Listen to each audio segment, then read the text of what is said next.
ಬನ್ನಿ ಈ ಬಗ್ಗೆ ಇನ್ನಷ್ಟು ಹೆಚ್ಚಿನ ಅಪ್ಡೇಟ್ಸ್ ಕೊಡ್ತಾ ಹೋಗ್ತಾರೆ ನಮ್ಮ ಪ್ರತಿನಿಧಿ ಪವನ್ ನೇರ ಸಂಪರ್ಕದಲ್ಲಿದ್ದಾರೆ ಡೆಸ್ಕ್ನಿಂದ. ಪವನ್, ದಲಿತರಿಗೆ ಕೊನೆಗೂ ಮುಜುರಾಯಿ ಮಂತ್ರಿ ಮಾಡಿದ್ದಾರೆ ಡಿ ಕೆ ಶಿವಕುಮಾರ್ ಅವರು. ಎಲ್ಲೋ ಒಂದು ಕಡೆ 2028ರ ಎಲೆಕ್ಷನ್ಗೆ ಈಗಲೇ ತಯಾರಿ ಮಾಡಿಕೊಳ್ತಿದ್ದಾರೆ ಡಿ ಕೆ ಶಿವಕುಮಾರ್ ಅವರು. ಡೀಟೇಲ್ಸ್ ಕೊಡ್ತಾ ಹೋಗೋದಾದ್ರೆ ಕಾರ್ತಿಕ್, ಏನು ಕಾಂಗ್ರೆಸ್ನವರು ಸಂವಿಧಾನ ರಾಹುಲ್ ಗಾಂಧಿಯಿಂದ ಹಿಡಿದು ಇಲ್ಲಿನ ಸಿದ್ದರಾಮಯ್ಯನವರಾಗಿರ್ಬೋದು, ಈಗಿನ ಬಿ ಕೆ ಹರಿಪ್ರಸಾದ್ ಆಗಿರ್ಬೋದು, ಮತ್ತು C M D K Shivakumar ಆಗಿರ್ಬೋದು, ಸಂವಿಧಾನಕ್ಕೆ ಒಂದು ಅಂದರೆ ತಳ ಸಮುದಾಯಗಳಿಗೆ ಒಂದು ಅವಕಾಶ ಕೊಡಬೇಕು. ಅದು ಎಂಥ ಅವಕಾಶ ಅಂದರೆ ಎಲ್ಲರೂ ಗುರುತಿಸ್ಬೇಕು ಮತ್ತು ಗೌರವಿಸಬೇಕು, ಅಂಥ ಅವಕಾಶಗಳನ್ನು ಕೊಡಬೇಕು ಅನ್ನೋದೊಂದು ಇತ್ತು. ಆದರೆ ಇವತ್ತು ಬಸವಂತಪ್ಪ ಮೊದಲ ಬಾರಿ ಶಾಸಕ, ಅವರ ಕುಟುಂಬಕ್ಕೆ ಒಂದು ಲಕ್ಕಿ ಅನಿಸುತ್ತೆ. ಯಾಕೆಂದರೆ ಆಂಜನೇಯ ಅವರು ಅಷ್ಟೇ ಮೊದಲ ಬಾರಿ ಶಾಸಕರಾದರು, ಮೊದಲ ಬಾರಿ ಮಿನಿಸ್ಟರ್ ಆದರು ಸಮಾಜ ಕಲ್ಯಾಣ ಇಲಾಖೆ. ಆದರೆ ಬಸವಂತಪ್ಪನವ್ರಿಗೆ ಈ ಬಾರಿ ಸಿಕ್ಕಿರೋದು ಮುಜರಾಯಿ ಇಲಾಖೆ. ಸಹಜವಾಗಿ ದಲಿತ ಪ್ರವೇಶಗಳು, ದೇವಸ್ಥಾನಕ್ಕೆ ದಲಿತರ ಪ್ರವೇಶ ಮಾಡಲ್ಲ, ಮತ್ತು ಅವ್ರನ್ನ ಬಂದರೆ ಮೈಲಿಗೆ ಅಂತಂದೇಳಿ ದೂರ ಇಡ್ತಾರೆ ಅನ್ನೋ ಆರೋಪ ಇತ್ತಲ್ಲ. ಈ ಆರೋಪನ ಇವತ್ತು ರಾಹುಲ್ ಗಾಂಧಿ ಆಗಿರ್ಬೋದು, ಕಾಂಗ್ರೆಸ್ ಹೈಕಮಾಂಡ್ ಆಗಿರ್ಬೋದು, ಮತ್ತು C M D K Shivakumar ಆಗಿರ್ಬೋದು, ಇವರು ಅದನ್ನು ಮಿಟ್ಟಿ ನಿಂತಿದ್ದಾರೆ. ಅಂದರೆ ಮೊದಲ ಬಾರಿಗೆ ನನ್ನ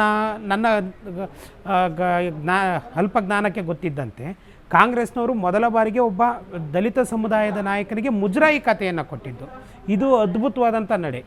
ಹೀಗಾಗಿ ಈ ನಿರ್ಧಾರಗಳಿದಾವಲ್ಲ, ಅಂದರೆ ಮುಜರಾಯಿ ಖಾತೆ ಕೊಟ್ಟಿದ್ದು ಒಬ್ಬ ಪೌರ ಕಾರ್ಮಿಕ ಬಡತನದ ಜೀವನವನ್ನು ಕಂಡು ಈ ಎತ್ತರಕ್ಕೆ ಬಂದು ಮಾಯಗೊಂಡ ಕ್ಷೇತ್ರದಲ್ಲಿ MLA ಆಗಿ ಬಂದ್ರಂತಲ್ಲ ಬಸವಂತಪ್ಪನವರು, ಇಂಥವ್ರಿಗೆ ಮುಜರಾಯಿ ಖಾತೆ ಕೊಟ್ಟಿದ್ದು ನಿಜವಾಗ್ಲೂ ಡೆಮಾಕ್ರಸಿಯ ಒಂದು ಭಾಗ ಮತ್ತು ಡೆಮಾಕ್ರಸಿಗೆ ಒಂದು ಅರ್ಥ ಬಂತು. ಮತ್ತು ಕಾಂಗ್ರೆಸ್ನವರು ಸಂವಿಧಾನ ಅನ್ನೋರಲ್ಲ, ಆ ಪದಕ್ಕೆ ಒಂದು ಅರ್ಥ ಕೊಟ್ಟರು, ಸಂವಿಧಾನಕ್ಕೆ ಒಂದು ಸ್ಯಾಕ್ರಿಫೈಸ್ ಮಾಡಿದ್ರು. ಮತ್ತು ಅಂಬೇಡ್ಕರ್ ಆಶಯಗಳಿಗೆ ಒಂದು ಬದ್ಧ ನಿರ್ಧಾರವನ್ನು ಕಾಂಗ್ರೆಸ್ನವರು ಮಾಡಿದ್ದಾರೆ ಅನ್ನೋದಕ್ಕೆ ಇವತ್ತು ಬಸವಂತಪ್ಪಂಗೆ ಕೊಟ್ಟಿರುವಂಥ ಮುಜರಾಯಿ ಇಲಾಖೆ ಕಾರಣ. ಸಹಜವಾಗಿ ಎಲ್ಲ ಮನಸ್ಥಿತಿ ಎಲ್ಲ ಧರ್ಮಗಳಲ್ಲಿರ್ಬೋದು, ಎಲ್ಲ ಜಾತಿಗಳಲ್ಲಿರ್ಬೋದು, ಒಂದೇ ಮನಸ್ಥಿತಿ ಇರ್ಬೋದು. ಆ ಮನಸ್ಥಿತಿಯನ್ನು ಶೂದ್ರತ್ವ ಅಥವಾ ಮೇಲ್ವರ್ಗ ಕೆಳವರ್ಗ ಅನ್ನೋ ಏನು ಡಿವೈಡ್ ಮಾಡಿದ್ದಾರೆ, ಆ ಮನಸ್ಥಿತಿಯನ್ನು ಧಿಕ್ಕರಿಸಿ ಇವತ್ತು ನಾವೆಲ್ಲರೂ ಮನುಷ್ಯರು ಅನ್ನೋ ರೀತಿಯಲ್ಲಿ C M D K Shivakumar ಆಗಿರ್ಬೋದು, ಕಾಂಗ್ರೆಸ್ ಹೈಕಮಾಂಡ್ ಎಕ್ಸ್ಪೆಷಲಿ ರಾಹುಲ್ ಗಾಂಧಿಗೆ ಹೇಳ್ಬೇಕು. ಯಾಕೆಂದರೆ ಇಡೀ ಸಂಪುಟ ವಿಸ್ತರಣೆಯ ವಿಚಾರವಾಗಿ ರಾಹುಲ್ ಗಾಂಧಿಯವರೇ ನೇರವಾಗಿ ನಿರ್ಧಾರ ತಗೊಂಡಿದ್ದಾರೆ. ಇದು ಒಂದು ಅರ್ಥಕ್ಕೆ ಮಾಸ್ಟರ್ ಸ್ಟ್ರೋಕ್ ಹೌದು, ಒಳ್ಳೆಯ ನಡೆಯೂ ಹೌದು. ಎಲ್ಲ ವ್ಯಕ್ತಿಗಳನ್ನು ಪೂಜಿಸಬೇಕು. ನಾವು ಇದನ್ನು ಈಗ ಇಷ್ಟೊಂದು ಅತಿಶಯೋಕ್ತಿ ಅಂತ ಹೇಳ್ತಾರೆ.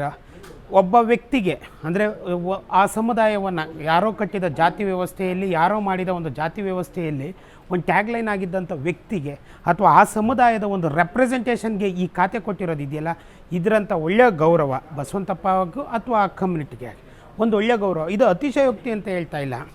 ಎಲ್ಲರೂ ಈ ಸಮಾಜದಲ್ಲಿ ಎಲ್ಲರೂ ಸರಿಸಮಾನರು, ಎಲ್ಲರೂ ಒಂದೇ ಅನ್ನೋ ಭಾವನೆಯನ್ನು, ಸಮಾನತೆ, ಭ್ರಾತೃತ್ವ ಅನ್ನೋದನ್ನ ಸಂವಿಧಾನ ಏನು ಹೇಳ್ತಿತ್ತಲ್ಲ, ಅದನ್ನು ಇವತ್ತು ಕಾಂಗ್ರೆಸ್ ಗೌರ್ನಮೆಂಟ್ ಎತ್ತಿ ಹಿಡಿದಿದೆ ಅನ್ನೋದು ಹೆಮ್ಮೆಯಿಂದ ಹೇಳ್ಬೇಕಾಗಿರೋಂಥ ವಿಚಾರ. ಇನ್ನು 2028 ವಿಚಾರವಾಗಿ ಬಂದರೆ, ಇನ್ನು ಮುಂದಿನ ವಿಧಾನಸಭಾ ಚುನಾವಣೆಗೆ ಬಂದರೆ ಸಹಜವಾಗಿ ಕ್ಯಾಲ್ಕುಲೇಟ್ ಹಾಕಿದ್ರು, ಅದರಂತೆ ಒಂದು ಅವಕಾಶ ಮಾಡಿಕೊಟ್ಟಿದ್ದಾರೆ ಅನ್ನೋದೊಂದು ಒಳ್ಳೆಯ ನಿರ್ಧಾರ ಅಂತಂದೇಳಿ ಹೇಳ್ಬೋದು ಕಾರ್ತಿಕ್. ಓಕೆ, ಥ್ಯಾಂಕ್ ಯು ತಮ್ಮೆಲ್ಲ ಮಾಹಿತಿಗಾಗಿ ಪವನ್.